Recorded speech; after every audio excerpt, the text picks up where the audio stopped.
Hello everyone. গতদিনকার ক্লাসে আমরা যা শিখেছি সেটার উপরে আজকে আমি একটা অ্যাসাইনমেন্ট দেব। এটা আগামী লাইভ ক্লাসের আগে শেষ করার জন্য সবাইকে অনুরোধ করব। এটা দুটো পেজ থাকবে, একটা হোম পেজ আর একটা অ্যাবাউট আস পেজ।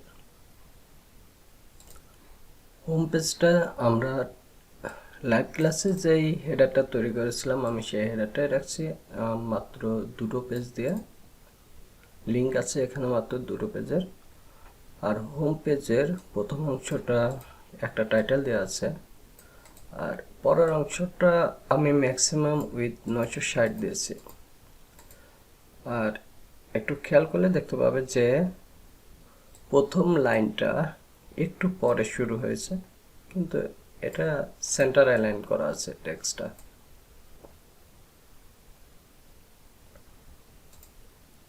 এর নিচে তিনটা বক্স আছে।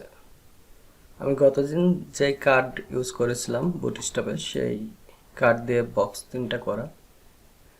এই বক্স তিনটা আলাদা আলাদা কম্পোনেন্ট হবে। তার নিচে ফুটার আছে, ফুটারটা একটা কম্পোনেন্ট হবে। আমি আবার বলি, হেডার একটা কম্পোনেন্ট হবে। এই অংশটা হোম পেজের মধ্যে থাকবে, আর এটা একটা কম্পোনেন্ট হবে HTML CSS সহ এই কার্ড। জাভাস্ক্রিপ্ট সহ নিচের যে বক্স এটা আর একটা কম্পোনেন্ট হবে। আর অ্যাঙ্গুলার 1 উইক এটা আর একটা কম্পোনেন্ট হবে। তাহলে হোম পেজের জন্য টোটাল কম্পোনেন্ট থাকছে একটা, দুইটা, তিনটা, চারটা এবং পাঁচটা।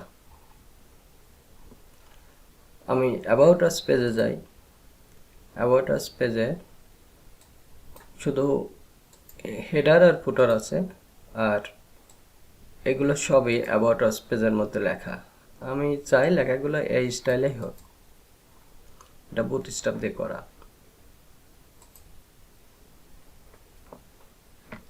আমি শুধুমাত্র ফুটারটা ফিক্সড রেখেছি। ফুটারটা আমার পেজের সাইজ যাই হোক না কেন এটা ফিক্সড সবসময় নিচে থাকবে। এখন আমি ছোট বড় করে দেখাই এটার স্টাইল কেমন হয়। হোম পেজটা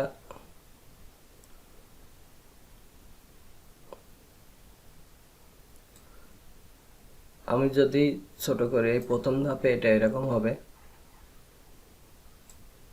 বুটস্ট্র্যাপের পরবর্তী ধাপে এটা দেখতে এরকম, তার পরবর্তী ধাপে এটা দেখতে এমন হবে, আর হেডারটা এরকম হয়ে গেল।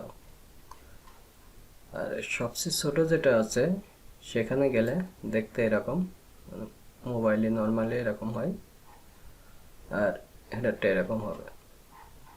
আমি অ্যাবাউট আস পেজে যাই। অ্যাবাউট আস পেজ সবচেয়ে ছোট, তার চেয়ে একটু বড় হলে এরকম, তার চেয়ে একটু বড় হলে এরকম, তারপরে এরকম, এবং সবচেয়ে বড় পেজটা দেখতে এরকম হবে। আমি অ্যাসাইনমেন্টটা লিখে দিয়ে বোঝানোর চেষ্টা করেছিলাম, কিন্তু অনেকেই বোঝে নাই, এই কারণে আমি এটাকে বর্ণনা করলাম। ধন্যবাদ সবাইকে।